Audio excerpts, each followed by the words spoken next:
Chandigarh, Singapore తరహాలో నెల్లూరును green సిటీగా మార్చడమే లక్ష్యమని మంత్రి నారాయణ అన్నారు. నెల్లూరు సిటీ నియోజకవర్గంలో కొనసాగుతున్న పార్కుల పండుగలో భాగంగా 40 లక్షల రూపాయలతో అన్ని హంగులతో సిద్ధమైన బలిజపాలెం పార్కును మంత్రి నారాయణ శనివారం ప్రారంభించారు. పార్కులో ఏర్పాటు చేసిన ఏసీ మినీ ఫంక్షన్ హాల్ను మంత్రి ప్రారంభించారు.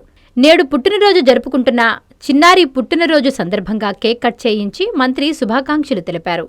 అనంతరం మంత్రి ఈ సందర్భంగా మాట్లాడుతూ ఇచ్చిన మాట ప్రకారం బలిజపాలెం పార్కును అభివృద్ధి చేసి ప్రారంభించామన్నారు. పేద మధ్యతరగతి పిల్లల కోసం పార్కుల్లో ఏసీ ఫంక్షన్ హాల్ ఏర్పాటు చేశామన్నారు. ఎలాంటి ఖర్చు లేకుండా పార్కులోనే పుట్టినరోజు వేడుకలు జరుపుకోవచ్చని, త్వరలోనే భారీ adventure park, water sports park ఏర్పాటు చేస్తామన్నారు. ఈ కార్యక్రమంలో కమిషనర్ నందన్, మేయర్ సుజాత అశోక్, మాజీ municipal chairperson Tallapaka Anuradha, corporator Kartham Pratap Reddy, division cluster Utukuru Chandra, president Kayala Tirupati, Ashwin తదితరులు పాల్గొన్నారు.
నిజంగా నాకు అయితే ఈరోజు చాలా ఆనందంగా ఉంది. ఎందుకంటే ఈ పార్కులో, ఈ 13వ డివిజన్లో ఈ పార్కులో ఆ రోజు నేను చెప్పా, ఒక చిన్న హాల్ కట్టండి,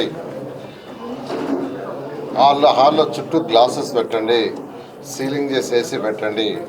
ఎవరైతే పేదలు నిరుపేదల పిల్లలు ఉన్నారో వాళ్ళ తల్లిదండ్రులు వాళ్ళ పిల్లలు కలిసి చక్కగా బర్త్డేస్ కానీ చిన్న చిన్న ఫంక్షన్స్ చేసుకుంటారు. ఖర్చు లేకుండా, ఖర్చు అనేది ఉండదు. అదే బయట ఫంక్షన్ చేసుకోవాలంటే మన ఫంక్షన్ హాలు, డబ్బులు, ఖర్చు. అంతేగాని ఇక్కడైతే వాళ్ళతోటి ఆడుకునే పిల్లలు అందరూ ఉంటారనే ఉద్దేశంతో నెల్లూరులో కొన్ని పార్కులు యాక్చువల్గా ఇది టేకప్ చేసాం. దాంట్లో ఫస్ట్ ఇనాగరేషన్ ఈ 13వ డివిజన్లో చేశారు, బలిజపాలెం. దాంట్లో ఎవరైతే దీన్ని టేకప్ చేశారో అతన్ని కూడా నేను అభినందిస్తున్నా, అధికారులు కూడా అభినందిస్తున్నాను. నిజంగా చూస్తే చక్కగా ముచ్చటగా ఉంది. అంటే పెద్ద హాల్ ఇది కాదు, ఇక్కడ ఒక 30 మంది చిన్న పిల్లలతో చక్కగా ఎవరైనా ఒక ఇట్లా. అందుకని ఈరోజు ఈ యొక్క బల్జిపాలెంలో ఎవరైనా పిల్లలు ఉంటే వాళ్ళు బర్త్డే చేస్తాం ఇక్కడ వాళ్ళు పిలిపించమన్న ఇద్దరు ముగ్గురిని. సరే రేపు బర్త్డే ఒక పాపను పిలిపించారు. ఆ పాప యొక్క బర్త్డేని యాక్చువల్గా ఈరోజు ముందుగా కేక్ కట్ చేసిన దానికి ఆ పాపకు కూడా హ్యాపీ బర్త్డే పాప. ఈరోజు నిజంగా చాలా ఆనందంగా చక్కగా పిల్లలు ఆడుకోవడానికి మంచి ఎక్విప్మెంట్ చేశారు. నెల్లూరులో 47 పార్కులు టేకప్ చేసాం. 47లో నాకు తెలిసి దాదాపు 44 అయిపోయినాయి. మరొక 3 ఇంకోటి కూడా రెడీగా ఇనాగ్రేషన్ ఉందన్నారు. అది నెక్స్ట్ వీక్ వచ్చిన పెడతానని చెప్పాను. పొట్టిశ్రామ ఉంది. అది కాకుండా పిల్లలకి నెల్లూరు సిటీలో ఒక అడ్వెంచర్ పార్క్ ఒకటి పెట్టాలని, అదేవిధంగా వాటర్ స్పోర్ట్స్ పార్క్ ఒకటి పెట్టాలని, పినాకిని పార్క్ ఏదైతే ఉందో ఆ పార్క్ వచ్చి యాక్చువల్గా ఆ పార్క్ ఒకటి, బొడిగోడు తోట పక్కన ఒక పెద్ద పార్క్ ఉంది అదొకటి, అదేవిధంగా మన యొక్క అల్లీపురం దగ్గర లెగసీని మొత్తం తీసేస్తున్నాం. మరొక నెల పూర్తిగా వెళ్ళిపోద్ది బయటికి. ఈ 3 పార్కుల్లో ఒక పార్కుని అడ్వెంచర్ పార్క్గా, ఒకటి వాటర్ స్పోర్ట్స్గా, ఇంకొకటి ఏదన్నా పిల్లలకి బాగా యాక్టివ్గా ఉండేటట్టుగా ఈ 3 పడదలుచుకున్నాం. దాని మీద కూడా యాక్చువల్గా డిపిఆర్లో కన్సల్టెంట్ చేస్తున్నారు. అది అయిన తర్వాత ఆ 3 కూడా టేకన్ చేసి నెల్లూరు కార్పొరేషన్లో అటుపక్క మనకు నెక్లెస్ రోడ్డు దాన్ని బాగా డెవలప్ చేయటం, ఇటుపక్క పినాకిని పార్క్ ఏదైతే రివర్ పెన్నా ఆ విధంగా ప్రణాళికలు రచిస్తాం. ఇవన్నీ కూడా చేస్తాం. నేను అందరినీ ఒకటి రిక్వెస్ట్ చేసేది, ఎండ్ టు ఎండ్ రోడ్లు అవుతున్నాయి. ఎండ్ టు ఎండ్ రోడ్డు పూర్తి అయితే దుమ్ము లేని నగరం అవుతుంది. ఒక్క దుమ్ము కూడా ఉండకూడదు, ఒక చిన్న దుమ్ము కలికి కూడా ఉండకూడదని నేను అధికారులకు ఆదేశించాను. అది రావాలంటే ఒకటే ఎండ్ టు ఎండ్ రోడ్, ఎక్కడ పార్ట్ హోల్స్ లేకుండా ఎండ్ టు ఎండ్ రోడ్స్ ఉంటే ఇవన్నీ కూడా బహుశా మరొక 2-3 నెలల్లో పూర్తి అయిపోతాయి. అదేవిధంగా ప్రతి 5 మీటర్లకు ఒక చెట్టు వేయాలన్నాను. దాదాపు 26,000 చెట్లకి ప్లాన్ చేశారు ఫస్ట్ స్టేజీ. నేను ఇవాళ రివ్యూ చేశాను. 8,000 చెట్లు పూర్తి చేశారు. మిగతా కూడా మరొక 2 monthsలో పూర్తి చేస్తామన్నారు. ఇవన్నీ కూడా 20 అడుగులు పైనుండి వాటికి వేసాం. అంటే 2 పక్కల బోత్ సైడ్స్. అట్టకుండా 15 అడుగుల నుంచి 20 అడుగుల మధ్యలో ఉండే రోడ్డు సైజు 15 నుంచి 20 అడుగులు ఉంటే వాటిల్లో కూడా ఒక సైడ్ చెట్లు వేయచ్చు. దానికి కూడా టెండర్లు రెడీ చేయమని కమిషనర్ గారికి చెప్పాము. అది కూడా త్వరలో చేస్తాం. ఈ విధంగా నెల్లూరు సిటీని ఒక గ్రీన్ సిటీ, చక్కటి గ్రీన్ సిటీ. ఈరోజు మనం తీసుకుంటే భారతదేశంలో చండీగఢ్ ఉంది. చండీగఢ్ చాలా చక్కగా మొత్తం టోటల్ గ్రీనరీ, రోడ్డుకు 2 వైపులా ఎప్పుడో చెట్లు నాటారు. ఇట్లా సింగపూర్ తీసుకుంటే మొత్తం గ్రీన్. ఇట్లా కొన్ని కంట్రీస్ తీసుకున్నా, కొన్ని స్టేట్స్ తీసుకున్నా ఉంటాయి. వాటిని మోడల్గా తీసుకొని నెల్లూరు సిటీని కూడా ప్రతి 5 మీటర్లకు ఒక చెట్టు ఉండాల్సిందే. అవి కూడా 15-20 అడుగుల చెట్లు వేస్తున్నారు చక్కగాను. తర్వాత ఇప్పుడే యూజీడీ అండర్గ్రౌండ్ డ్రైనేజ్ గురించి వాళ్ళతో ఇప్పుడే డిస్కస్ చేసి వచ్చాను. వాళ్ళందరూ కూడా ప్రస్తుతం చేసేది మే ఎండింగ్ పూర్తి చేస్తా ఉన్నారు. అదేవిధంగా డ్రింకింగ్ వాటర్ కూడా ఏదైతే కొత్త లైన్లు వేసారో కనెక్షన్ అడిగితే దాన్ని కూడా మాకు మే ఎండింగ్ దాకా ఇవ్వండి సార్. మే ఎండింగ్కి పాత యూజీడీ ఏదైతే యూజీడీ టేకప్ చేసామో 14-19లో అది వాటర్ 2 కంప్లీట్ అవుతాయి. అది కాకుండా మిగిలిన ప్లేస్కి కూడా యూజీడీకి వాటర్కి శాంక్షన్ చేసిన దాదాపు నెల్లూరు కార్పొరేషన్కి 850 కోట్లు శాంక్షన్ చేసింది. 850 కోట్లు గవర్నమెంట్ ముఖ్యమంత్రి గారు ఆ వర్క్స్ కూడా స్టార్ట్ చేస్తారు. ఆల్రెడీ ఇంజనీర్లు దానికి ప్లాన్ చేస్తున్నారు. అదేవిధంగా స్కూల్స్ 15 స్కూల్స్ టేకప్ చేశారు. విఆర్ఐ స్కూల్ లాగా చేయాలని వాటి వర్క్ కూడా జరుగుతుంది. ఈ విధంగా నెల్లూరులో అనేక అభివృద్ధి కార్యక్రమాలు ఇవన్నీ ఇప్పుడు దోమలు ఉన్నాయి ఎక్కువ అంటున్నారు, ఉంటాయి. ఎందుకంటే యూజీడీ అయిన దాకా దోమలు పూర్తిగా పోవు. యూజీడీ పూర్తిగా అయ్యి ప్రతి ఇంటి నుంచి కనెక్షన్ కానీ దానికి ఇచ్చేసేస్తే రోడ్డుకు 2 వైపు పక్కలు ఉన్న డ్రైన్స్లో వాటర్ ఉండదు. ఇంకా ప్రజలు తెలుసుకోవాల్సింది ఏంటంటే యూజీడీ చేసిన తర్వాత రోడ్డుకు 2 వైపులా ఉండే డ్రైన్స్లో నీళ్లు ఉండవు. అవి ఎందుకు కట్టారంటే వర్షాకాలంలో నీళ్లు పోవటానికే. ఎప్పుడైతే నీళ్లు ఉండవో దాంట్లో దోమలు ఉండవు. కాబట్టి దోమలు లేకుండా పర్మనెంట్ సొల్యూషన్కి ఏంటంటే 100% యూజీడీఏ. అదే మార్గంలో చేస్తున్నాం. అయితే యూజీడీ కట్టిన తర్వాత ఏదైతే ఈరోజు ఉయ్యాల కాలువ, మల్లప్ప కాలువ, రామిరెడ్డి కాలువ వాటిని కానీ కవర్ అయ్యకుంటే మళ్ళీ దోమలు వస్తాయి. అందుకనే గవర్నమెంట్ ముఖ్యమంత్రి గారు అడిగితే 50 కోట్ల రూపాయలు బడ్జెట్లో ఇచ్చారు. ఆ వర్కులు కూడా వేగవంతంగా జరుగుతున్నాయి. అక్కడక్కడ కొన్ని నీళ్లు కొద్దిగా డిస్టర్బ్ అవుతున్నాయి. దానికి అందరూ కూడా సహకరిస్తున్నారు. వాళ్ళకు కూడా నేను ధన్యవాదాలు చేస్తున్నాను. యూజీడీ అయిపోయి ఈ 15 డ్రైన్స్ కూడా పూర్తిగా మనం కానీ కవర్ చేస్తే నెల్లూరుకు దోమ నుండి అప్పుడు దాకా కొద్దిగా నెల్లూరు ప్రజలు ఓపికగా ఉండాల్సిందిగా రిక్వెస్ట్ చేస్తాం. ఇక్కడ 13వ డివిజన్లో పార్క్ ఓపెనింగ్ చేయడం జరుగుతుంది. ఇంత గొప్ప పథకాన్ని తీసుకొచ్చినందుకు సార్కి ధన్యవాదాలు తెలియజేసుకుంటున్నాను. ఇంతవరకు పార్కులు ఎక్కడ చూసినా మూతపడిపోయి పాడుపడిపోయి ఉన్నాయి. సార్ వచ్చిన దగ్గర నుంచి పార్కులన్నీ మళ్ళీ ఇనాగ్రేషన్ చేసి మళ్ళీ ఓపెనింగ్ చేసి ఇంత మంచి డివిజన్లన్నింటిలో కొత్త కళ వచ్చిందంటే సార్ దయ వల్లే. సార్కి కృతజ్ఞతలు తెలియజేసుకుంటున్నాను. అండర్ పాస్కి మాకు 115 కోట్లతో అండర్ పాస్ మాకు ఓకే చేశాడు. మాకు నరకం ఎక్కడ ఉందంటే మాకు హైవేలోనే ఉంది. దాన్ని మా దేవుడు మా నారాయణ సార్ మాకు ప్రసాదించాడు. కనీసం ఒక 50 మంది చనిపోయారు, 200 మంది గాయపడ్డారు.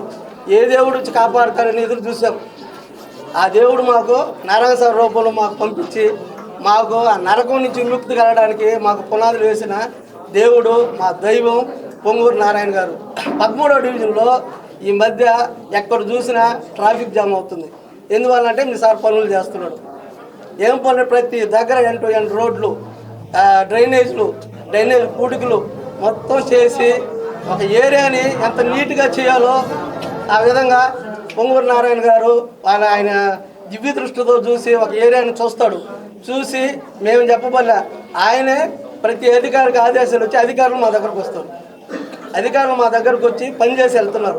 ఇటువంటి నాయకుడి దగ్గర మేము పనిచేయడము మాకు దేవుడు ఇచ్చిన వరం అనుకుంటున్నాం.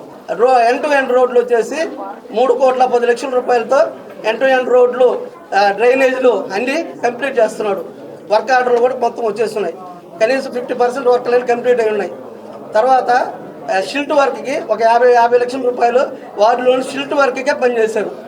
ఆయన మనం సార్ ఇది కావాలి సార్ అంటే వెంటనే వరం ఇచ్చే దేవుడు ఎవరంటే మా డివిజన్ తరఫున మా సార్, మా నారాయణ సార్ జీవితాంతం మా వార్డు తరఫున కృతజ్ఞతలు ఉంటాం సార్. అభివృద్ధి మన సారు నిద్రలేసినప్పటి నుంచి అభివృద్ధి పరంలోనే మనం నడుస్తున్నాం. అయితే మన మంత్రి గారు ఎక్కడ పట్టినా అభివృద్ధి చేసి రోడ్లు, ఎండ్ రోడ్లు కానీ, కాలువలు కానీ, డ్రైన్లు కానీ అన్ని పూర్తి చేపించి సారు మళ్ళీ కూడా ఎమ్మెల్యేగా మళ్ళీ కూడా మంత్రిగా ఉండాలని చెప్పి కోరుకుంటున్నాం. అందరికీ అందుబాటులో క్యాన్సర్ వైద్యం ఇప్పుడు నారాయణ హాస్పిటల్లో. డిపార్ట్మెంట్ ఆఫ్ అంకాలజీ, మా అంకాలజీ నిపుణుల వైద్య బృందం. Doctor N Srividya, senior consultant medical oncologist. Doctor B Manobhiram, senior consultant surgical oncologist. Doctor P Gurusai Ratnapriya, senior consultant radiation oncologist. Cancer screening పరీక్షలు ఉచితం.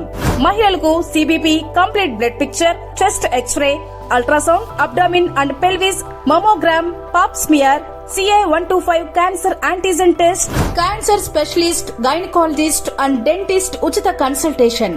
పురుషులకు CBP, complete blood picture, chest X-ray, ultrasound, abdomen and pelvis, PSA పోస్ట్రేట్ specific antigen test, cancer specialist and dentist ఉచిత consultation. ఈ ఉచిత screening ప్యాకేజీలు మే 3వ తేదీ వరకు మాత్రమే. సంప్రదించండి super speciality block, first floor, B3. Appointment కొరకు 9640100555. 24 గంటలు ఎమర్జెన్సీ సేవల కొరకు 9037104108.